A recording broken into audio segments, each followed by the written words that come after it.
si Karen Imanayon galing sa Nain Kamya, ako po ay tutula. Kalikasan. Kalikasan ating mahalin, huwag sisirain, dahil ang kalikasan ay makatutulong sa atin. Sa bawat putol ng puno, para din na putol ang buhay mo.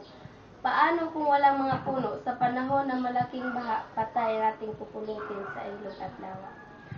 Huwag kang magtapon ng basura sa mga ilog o lawa upang mga batang walang ikaproblema. Kung magkasakit man ang mga bata, yan din ay kasalanan ng ina dahil sa ilog tinatapon ang basura. Kung may awa ka sa likas na yaman, ay dapat ingatan.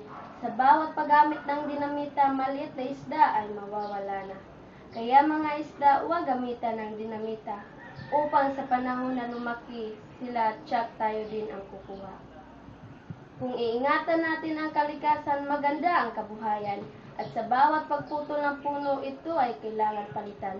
Upang sa panahon na lumaki ang mga puno, ito ay magagamit natin.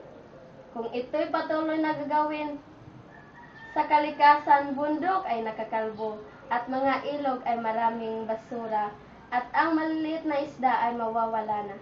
Kaya kalikasan ay kailangan ingatan.